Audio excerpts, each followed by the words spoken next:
Three members of parliament were today moved to tears after Kenya Medical Practitioners and Dentists Union Secretary General Chibanzi Mwachonda narrated the ordeals of some of the doctors who had lost the battle to COVID-19. The Doctors Union having lamented that a lack of medical cover and allowance for the health workers caused many to lack sufficient medical care. For instance, one doctor died while waiting to be moved to Nairobi from Eldoret, since there was no available ICU bed. Let's get more of the details of that from our very own Chibanzi. If I was to take you through what these doctors have gone through while sick, it is heartbreaking. And heartbreaking it was, KMPDU Secretary General Chibanzi Mwachonda revealing the tale of plastic surgeon Imara Ashraf, who passed on 5 days ago. Soon after he was diagnosed, the next day he developed breathing problems. Dr. Ashraf underwent a very sad situation where doctors had to contribute for a drug, a monoclonal antibody drug, that cost up to 300,000.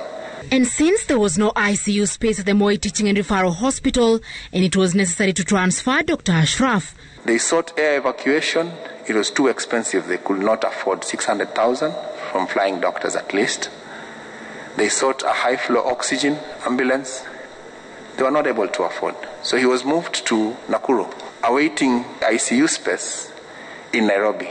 And one of the doctors who died that week on Monday was still awaiting for the same ICU space here in Nairobi. I don't like this.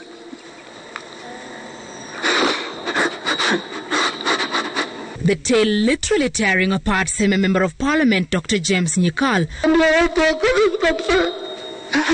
It's not fair. Take it easy.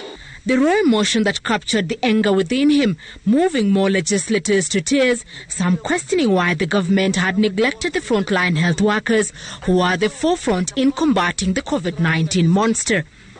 I seem not to understand it also personally why somebody who saves people's lives are hated that much. As a member of this committee, if the president does not have does not listen to us, then we have no business being in this committee.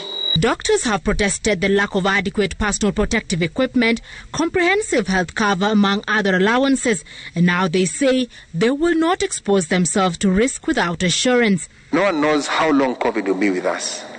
So instead of calling it a COVID allowance, just enhance the current risk allowance, and it will also go a long way in motivating our frontline workers.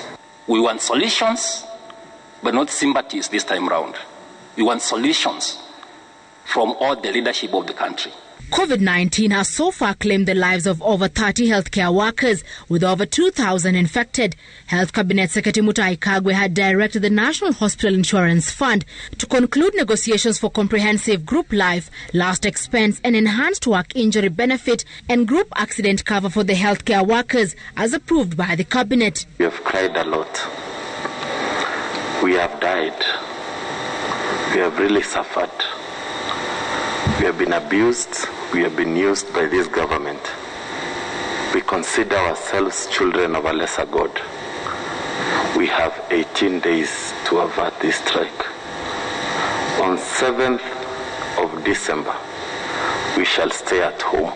As the misery of frontline soldiers in the war against COVID-19 surges as infections rage, the onus is now on the government to end the looming strike.